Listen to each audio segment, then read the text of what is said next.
నమస్తే, welcome to our channel. నేను మిషాల్ని. CM Chandrababu Naidu గారు, డిప్యూటీ సీఎం పవన్ కళ్యాణ్ గారు, మంత్రి నారా లోకేష్ గారు మీద సోషల్ మీడియాలో ఫోటోలు మార్పింగ్ చేసిన మాజీ ముఖ్యమంత్రి జగన్మోహన్ రెడ్డి బంధువులే అర్జున్ రెడ్డి. అయితే ఆయన అయితే సోషల్ మీడియాలో ఏ విధంగా ఫోటోలు మార్పింగ్ చేశారో అందరికీ తెలిసింది. అయితే ఈరోజు ఏపీ పోలీసులు అదుపులోకి అయితే తీసుకున్నారు. ఇక ఆ పరిణామాలు ఏ విధంగా ఉండబోతున్నాయి, ఇలాంటి అంశాలను చర్చించే ముందు స్టూడియోలో ఉన్నారు పొలిటికల్ అనలిస్ట్ శ్రీలీల గారు ఉన్నారు. వారిని అడిక్షలను తెలుసుకునే ప్రయత్నం చేద్దాం. నమస్కారం మేడం. నమస్తే అమ్మా. ఎట్టకేలకు అర్జున్ రెడ్డిని అయితే ఇప్పుడు ఏపీ పోలీసులు అదుపులోకి అయితే తీసుకున్నారు. ఎందుకంటే గతంలో ఆయన సోషల్ మీడియాలో ఏ విధంగా పోస్టులు మార్పింగ్ చేసి పెట్టింది అందరికీ తెలిసిందే. మరి ఇప్పుడు ఆయన ఏ విషయాలు చర్చిస్తారు, ఇప్పుడు నిజాలు ఒప్పుకుంటాడా లేదా, ఇప్పుడు పోలీసులు అదుపులోకి తీసుకున్నారు కాబట్టి ఏం జరగబోతుందంటే ఏం చెప్తారు మేడం? అర్జున్ రెడ్డి అనగానే మనకు సినిమా గుర్తొచ్చింది ఫస్ట్. కానీ ఈ సినిమా వేరే, ఈ అర్జున్ రెడ్డి వేరే, ఈ సినిమా వేరే. ఏంటి సినిమా అంటే వైఎస్ జగన్మోహన్ రెడ్డి సమర్పించు ఫోటో మార్ఫింగ్.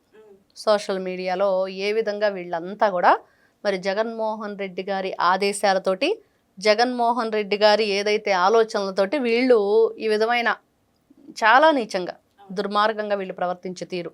1 year బ్యాక్ వీరి మీద కేసు నమోదవటం, పోలీసులు పట్టుకోవటానికి లుకౌట్ నోటీసులు జారీ చేస్తే పారిపోయాడు.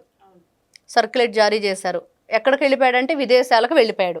విదేశాలకు వెళ్ళిపోయి మళ్ళీ నిన్నటి రోజున తిరిగి వచ్చే ప్రయత్నం, అది తెలిసింది వస్తున్నాడు అని. మరి ఇతను తప్పులు చేస్తూ తప్పించుకోవడానికి ఎలాంటి ప్రయత్నాలు చేశాడంటే శంషాబాద్ ఎయిర్పోర్ట్కి తన లాయర్లను కూడా పిలిపించుకున్నాడు. నిన్న 41A నోటీసులు తీసుకున్నాడు.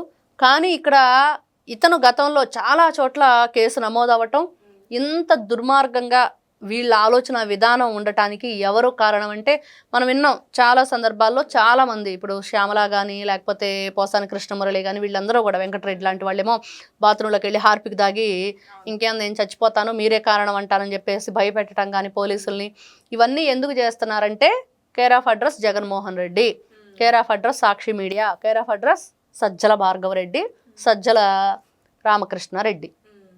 వీళ్ళ ద్వారానే వీళ్ళందరూ నడుస్తున్నారు, వాళ్ళ ద్వారా నడిపింపబడుతున్నారు, వాళ్ళ ఆలోచనలతోటి వీళ్ళు పనులు చేస్తున్నారు అనేది మనం ఎన్నో సందర్భాల్లో సోషల్ మీడియాలో చూసాం. చాలా ఘోరంగా ఆ మాటలు కానీ వాళ్ళు ఏదైతే ఒక కంటెంట్ రాస్తారో దాంతో అంతా కూడా అబ్యూజింగ్ వర్డ్స్.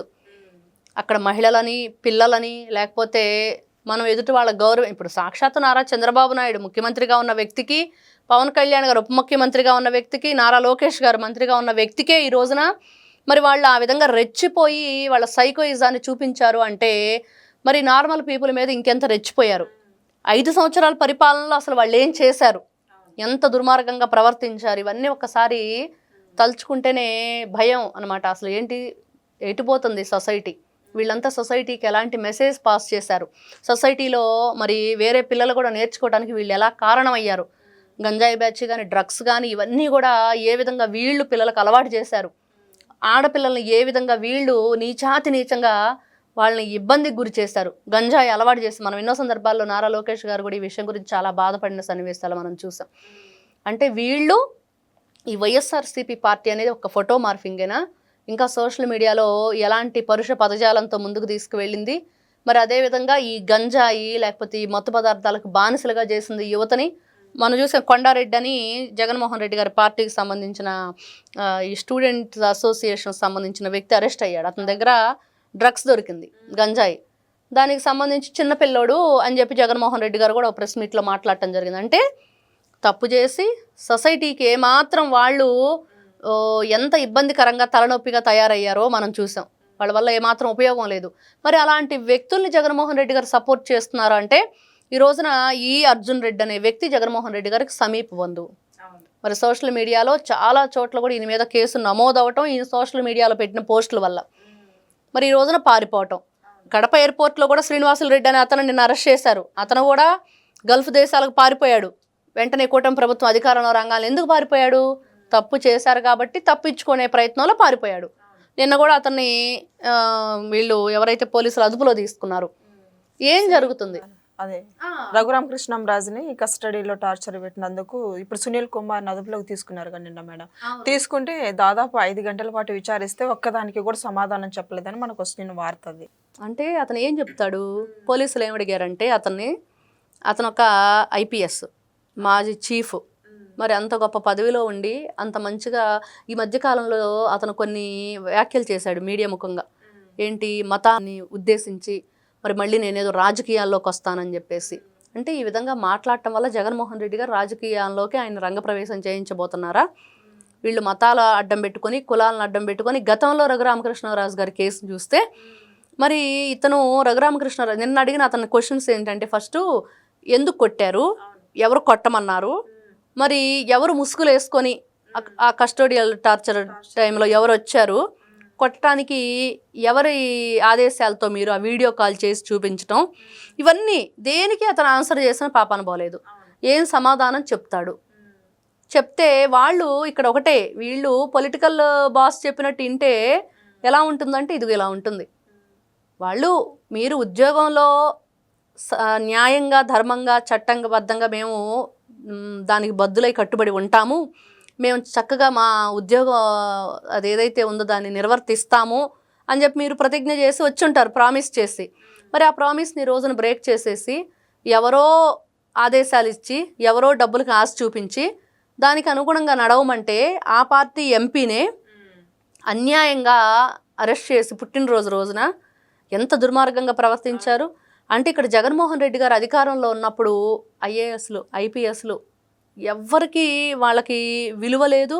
వాళ్ళు చదువుకున్న చదువుకి ఒక గౌరవం దక్కకుండా చేసి లాఠీకి బేడీలు, పోలీసులనే సెల్యూట్ కొట్టించుకోవాల్సిన పోలీసులు అంత పెద్ద హోదాలో ఉన్న వాళ్ళే సెల్లో ఉండాల్సిన పరిస్థితి, ఇవన్నీ తీసుకొచ్చిందే కాకుండా సాక్షాత్తు కోర్టులో దొంగతనాలు, కోర్టులో ఎవరైతే న్యాయమూర్తుల మీదే అసభ్య పదజాలంతో పోస్టులు, ఎంత దిగజారిపోయారు.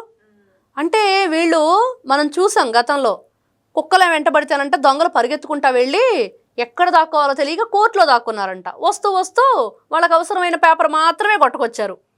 గతంలో జరిగింది. ఎలా ఉండిద్దంటే ఎలుకలు బియ్యం తినేసినాయి, పందికుక్కులు ఉడతలు వైర్లు కొరికేసినాయి, లేకపోతే ఎలుకలు మద్యం తాగినాయి అని చెప్పి వైఎస్ఆర్సీపీ పార్టీ అధికారంలో ఉన్నప్పుడు చాలా చూసాం. తేనెటీగలు రథం తగలబెట్టినాయి.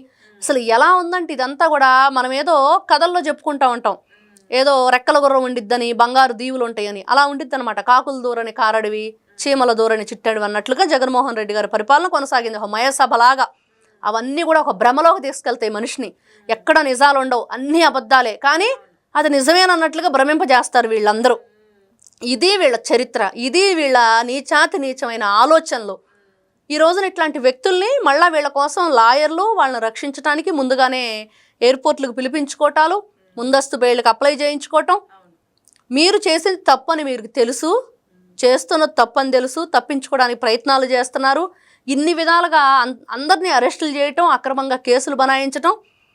జగన్మోహన్ రెడ్డి గారు ఒక్కసారి ఆలోచిస్తారా అంటే ఆయన ఆలోచించడు, ఆయనకు ఆలోచన లేదు. ఇట్లా సోషల్ మీడియాలో ఫోటోలు మార్పింగ్ కావచ్చు, అసభ్య పదజాలం వాడటం కావచ్చు, ఇట్లా టార్చర్ పెట్టి కొట్టడం కావచ్చు, వీటి అన్నిటి వెనక కారణం ఎవరు, దాని వెనక ఇంకా బలంగా ఉన్న ప్రోత్బలం ఎవరంటే ఏం చెప్తారు మేడం? ఇక్కడ ఒకటేనమ్మా, ఫస్ట్ నుంచి అందరికి తెలిసింది ఏంటంటే వైఎస్ఆర్సీపీ పార్టీ సోషల్ మీడియా నడిపించింది సజ్జల భార్గవరెడ్డి, స్క్రిప్ట్ అంతా సజ్జల రామకృష్ణారెడ్డి, ఈ తండ్రి కొడుకులు వీళ్ళే అంతా మూల కారణం. మరి ఆ రోజున సాక్షాత్తు పోసాని కృష్ణమురళి గారు చెప్పారు కదా, మీకు ఆయన్ని తట్టుకోలేకపోయాడు. పోలీసులు ఏదైతే అడిగిన క్వశ్చన్స్కి తట్టుకోలేక నేను ఉండలేకపోతున్నాను ఇక్కడ, నన్ను వదిలేయండి, మీరు ఏం చెప్పమని అది చెప్పేస్తానని చెప్పాడు. ఏం చెప్పాడు? ఆయన మీద అందులోనూ ఒక 4-5 పోలీస్ స్టేషన్లో కేసులు నమోదవటం, ఆ తర్వాత ఆ కేసులు మరి అన్ని చోట్లకి ప్రయాణం చేయలేక, ఆరోగ్యం సహకరించగా, ఇప్పుడు నోరుంది కదా అని చెప్పి మాట్లాడితే కుదరదు కదా, రేపు దానివల్ల ఎదుర్కొనే పరిణామాలు కూడా మనం తీసుకోవాలి కదా ముందుగానే. కాబట్టి ఆయన చెప్పింది ఏంటంటే, సాక్షి ఛానల్ నుంచి నాకు స్క్రిప్ట్ వస్తుంది, దాన్ని నేను చదివి సజ్జల భార్గవరెడ్డికి పంపిస్తే ఆయన వైరల్ చేస్తాడు సోషల్ మీడియాలో అని. వీళ్ళు 1000 కంప్యూటర్లు పెట్టుకుంటారు, 1000 మందిని 100 మందినో పెట్టుకుంటారు, అందరు కలిసి ఆపరేట్ చేసేసి మొత్తం ఇష్టానుసారంగా విచ్చలవిడిగా సోషల్ మీడియాలో బయటికి అప్లోడ్ చేసేస్తారు. మరి ఆ సజ్జల భార్గవరెడ్డి వెనక ఎవరున్నారు అంటే, వాళ్ళ పొలిటికల్ బాస్ తాడేపల్లి ప్యాలెస్ నుంచి యలహంక ప్యాలెస్కి, యలహంక నుంచి తాడేపల్లికి ఎప్పుడు కూడా హెలికాప్టర్ వేసుకొని తిరుగుతూ ఉంటాడు. ఆయనే ఈ పని చేపిస్తున్నాడు అనేది ఈ రోజున ప్రజలందరూ జగమెరిగిన సత్యం. ప్రజలందరూ జగన్మోహన్ రెడ్డి గారికి తెలియకుండా జరిగిద్దా, జగన్మోహన్ రెడ్డి గారు చెప్తేనే కదా వీళ్ళు చేస్తారు, ఆయనకు తెలియకుండా వీళ్ళు ఏం చెయ్యరు కదా అనేది పెద్ద క్వశ్చన్ ఉంది. మరి ఆయన మరి రేపు మాపు ప్రెస్ మీట్ పెట్టి చెప్తే బాగుంటుంది దీని గురించి కూడా. అబ్బాయి నాకేం సంబంధం లేదు, అసలు భార్గవరెడ్డి అనే వ్యక్తి ఎవరు నాకు సంబంధం లేదని చెప్తాడా, లేదా అసలు నాకు తెలియకుండా వాళ్ళు చేశారని చెప్తాడా, చెప్తాడు ఏదో ఒకటి. తెలిస్తే ఈ అర్జున్ రెడ్డి లేకపోతే ఈయన మరి బాబాయ్ కేసులో కూడా ఇన్వాల్వ్ అయి ఉన్నాడు. ఎవరైతే వివేకానంద రెడ్డి గారి హత్య కేసులో మరి ఎవరైతే ఇప్పుడు మన వరకు సునీల్ యాదవ్ తమ్ముడు కిరణ్ యాదవ్ నుంచి ఈ అర్జున్ రెడ్డి ఫోన్ కాల్స్ మాట్లాడుకున్నారు అనేది ఒక అభియోగం మనం వింటూ ఉన్నాం ఈ మధ్యకాలంలో. మరి అది నిజమా కాదా, నిజంగానే మెసేజ్లు ఫోన్ కాల్స్ నడిచినాయా, అసలు ఈ అర్జున్ రెడ్డికి దాంతో ఏం సంబంధం, ఇంకా ఎవరెవరు ఇన్వాల్వ్ అయ్యి ఉన్నారు, మరి సునీత రెడ్డి గారు ఏదైతే కోరుకుంటున్నారో అది త్వరలో జరగబోతుందా, మరి అర్జున్ రెడ్డి రెండిట్లోనే ఇంకా ఏదైనా విషయాల్లో జగన్మోహన్ రెడ్డి గారి మద్యం కుంభకోణం కానీ ఇవన్నీ ఉన్నాయి కదా, వాటిలో కూడా ఇన్వాల్వ్ అయ్యి ఉన్నాడా అనే కోణంలో ముందుకు తీసుకెళ్తున్నారనేది మనకు తెలుస్తున్న విషయం. Thank you madam. నమస్తే.